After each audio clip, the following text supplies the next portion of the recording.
Capitol tonight. So on last night's show, we mentioned an effort by Senator Jeff Klein to crack down on the sale of sweet alcoholic beverages that critics call Alco Pops. Many feel that these drinks are targeted to teens and encourage binge drinking. The senator held a hearing on these drinks yesterday. He is joining me in the studio tonight. Senator, thanks very much for your time. Pleasure, Liz.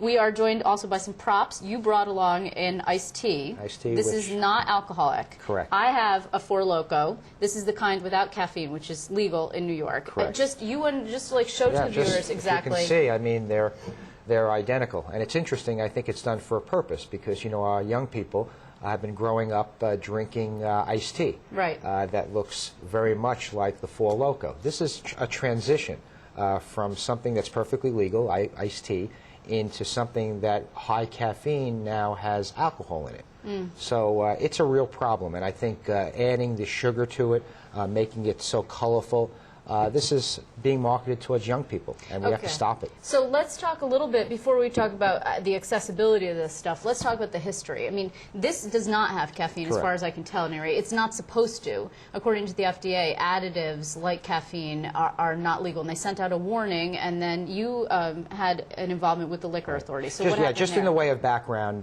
Four Loko, Juice, and some other brands were marketing something with alcohol, 12% alcohol with caffeine. As a matter of fact, the caffeine content was the equivalent of 2 Red Bulls and a cup of coffee. Needless to say, a lethal combination. Right. And it created something called wide awake drunk, where you kept drinking it and drinking it and drinking it because you didn't feel the impact of being drunk. Also, a young person was a lot more likely to get behind the wheel of a car, which was a problem. The FDA, through efforts of Senator Chuck Schumer, finally made a decision saying that this is dangerous. So myself, Chairman Rosen of the State Liquor Authority, who did a tremendous job on this, worked out an agreement with the beer industry, agreeing not to sell this product any longer. Unfortunately, it wound up on Craigslist. Then I contacted Craigslist. Craigslist now says they're not going to sell it because they were actually selling this stuff at a very large premium. Well, because when you make something not allowed, then everybody wants it. More I mean, there was a surge on this stuff. I'm not faulting you per se. I mean, you got to get rid of it some way. You actually had someone in your district who destroyed it? Yeah, I had Manhattan Beer Distributors, which is probably one of the largest in the state, actually was selling juice until the FDA came out. So he agreed to destroy $350,000 worth of the product because he was afraid that it was going to get into the mainstream and be sold on the black market. Okay, but what you're saying is that this doesn't go far enough, right? Because it's not only now, of course, you still have this even without the caffeine. It's now being sold, and it's clearly, I mean, 12% alcohol is a very high alcohol content. They're really trying to be cute by half. They came back on the market. They took out the caffeine, the exact same labeling, exact same can, 12% alcohol. And it's still very popular with young people. It's a very cheap way to get drunk. This is called anything from binge in a can, a 6-pack in a can, because this really has the equivalent of a 6-pack of beer. Beer, Budweiser, beers like that are 4% alcohol. This has 12% alcohol. It's a real problem in a very large can. So what you want to do is actually move these to liquor stores. Correct. And not to say that you can't sell it, because obviously, this is a regulated market already. I just want to tell viewers, this is how we ended up with this product. I want to show you a picture of the guy who bought it for us.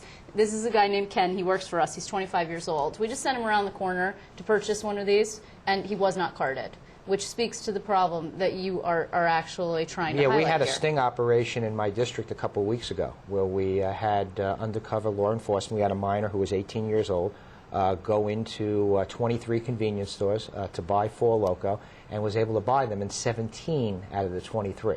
Right. So it's a problem, and it's clearly, kids, are getting this very easily. Also, we have a problem with placement. In many cases, you'll have the Four Loko right next to the iced tea. And, in many cases, someone behind a counter, makes a mistake and is giving someone, alcohol when they shouldn't. So you have 2 bills that you're talking about here. One of them actually would set a standard by which if you had 6% alcohol and 1% or more. More than 1% sugar and some type of flavoring. would be required to be sold in liquor stores. Correct. And of course, the industry is not thrilled. Well, you know, again, they're always looking at some kind of slippery slope argument, which I don't want to buy. I'm very focused on making sure we get this specific product off the market. I'll give you an example. Mike's Hard Lemonade. It's 5% alcohol. Doesn't qualify. It's sweet. It has lemonade flavoring.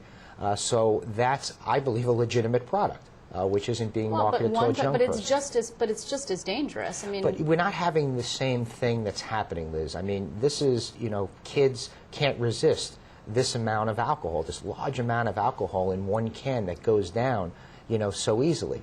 So that's a problem. The next is, you know, craft brews. There are some craft brews that have 15, 20, 30% alcohol.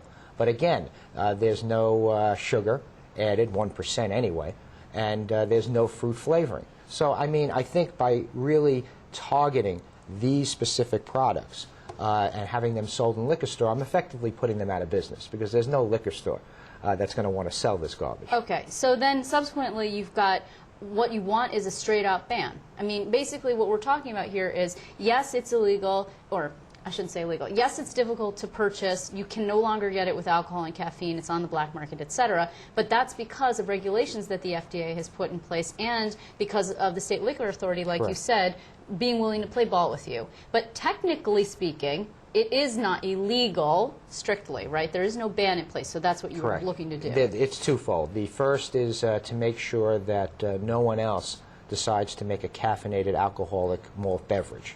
And that's the purpose of the first piece of legislation. The second piece of legislation is really to get a product like this, even without the caffeine, but the high alcohol content off the market. Well, look, and this is something that I said to you earlier before we came on the air. You know, what's the difference between this and, say, you know, getting a Red Bull and vodka at a bar? Well, you know, I wish we could, you know, get alcohol totally out of the hands of minors. That's naive of me to think we can do that. But at the same time, it's a lot tougher to go into a bar and order a vodka and Red Bull. We're seeing time and time again that this product with 12% alcohol is very easy for kids to get at their local grocery store or convenience store. Yeah, I mean, you actually also have support of the New York City Health Commissioner here. Yes, he testified yesterday at my hearing. He you know, sees this as a growing problem, not only in New York City but around the state. You know, we've seen, you know, horror stories at campuses around New York State and around the country where kids were rushed to emergency rooms because some of them don't realize that, you know, a can of this, as I said earlier, is the alcohol content of a six-pack. Oh yeah, one of your colleagues on the other side of the Capitol, Felix Ortiz, did a public service in which he drank a number of these and for a different outlet, and he got quite ill. He was monitored by a doctor, but he wanted to demonstrate exactly what you're saying. So just quickly, what's the next move for you here? The next move is, you know, really to continue to build grassroots support. You have an assembly sponsor on this? We have an assembly, Felix Ortiz. Felix Ortiz, right.